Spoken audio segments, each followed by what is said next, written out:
welcome to Hogwarts. I remember I would come out of films when I was younger and absolutely just wish that world could be real and that I could be a part of it. When they said that we're going to do a Harry Potter theme park, I was just like, oh my goodness. How do we create something and make sure we don't disappoint all the Harry Potter fans themselves? It's not just creating the place of the Wizarding World, but being able to take you on the adventure. And now we can actually sort of step into this amazing world, and I think all the fans in it are just going to love it. It's not just like a ride of Harry Potter, it's a whole world of Harry Potter. But you can watch it at IMAX, you can watch it on a big screen. That is cool. But to actually be there, awesome.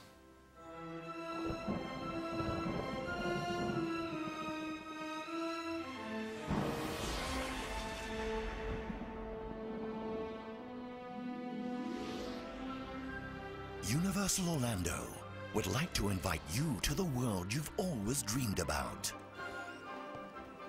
You've read the books, you've watched the movies, and now, for the first time ever, you can actually live the adventure. Expecto Patronum! The Wizarding World of Harry Potter is located at Universal Orlando Resort in Florida. Universal Orlando's challenge.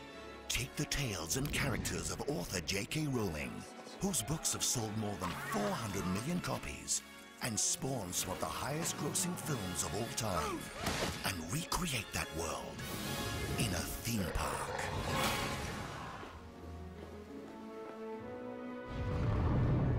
What excited me when I first heard it was the idea of this being a completely immersive experience. You've seen Harry's world, now live it. So many kids have said to me, I really, I wish Hogwarts was real, I want to go myself. We had been designing and building and walking around these sets for some years, and actually saying to ourselves, and by ourselves I mean the film crew, boy, this would make a great theme park. You know? Even having been here 7 or 8 years, they still feel amazing. It just feels so authentic and so real. Like, you really feel like you're living the Hogwarts school life when you walk around this studio. I mean, we do sometimes have visitors to the set, children who've won competitions and things who come around, and their eyes are like saucers. They just cannot believe that they're actually here. They go around and touch things, and it's a truly magical sort of experience for them. Wicked. With 7 books and ultimately 8 movies, this is just a marvelous world that was created out of the imagination of J.K. Rowling. And for us at Universal to be given the opportunity to make it real is just terrific. She really leaned back on the filmmakers, and particularly on Stuart Craig, David Heyman, David Barron, who had brought her book to life.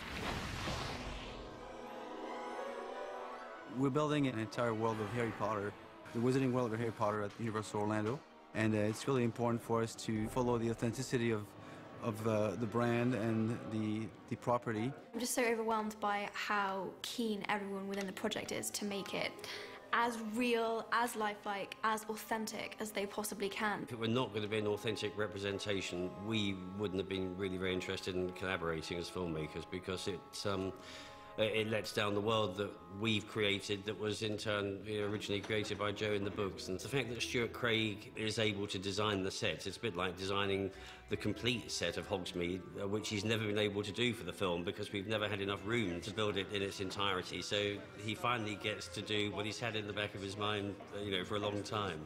It looks like this. I mean, it's going to be exactly like this, because it's been designed by the guy who designed all this. What we've learned on having these film sets standing here for so many years is that people are unexpectedly overwhelmed by the detail. I think that's absolutely what we must carry forward into the theme park. Alan Gilmore, who's an art director who he's worked with before, is very vital in ensuring that Stuart's vision is realized 3,000 miles away in Orlando, Florida. This is a sample of the dungeon corridor, which is the main entryway into the castle when you leave the exterior. Dungeon Corridor was a set in Harry Potter 1, which is based on Norman architecture, which is very, very ancient. He is an architect. He's not just a movie draftsman. So I think he's able to talk to the engineers, the architects in this project on a level which actually, frankly, I wouldn't be able to. So he's absolutely ideal. It was very exciting to carry the film design through to real architecture. and let the general public experience the sets that we've been in for many years, because they're so fantastic. This is being done to a level of detail that there just isn't a comparable to.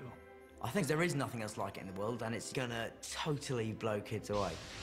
Coming up, we'll take you on a tour through the streets of Hogsmeade.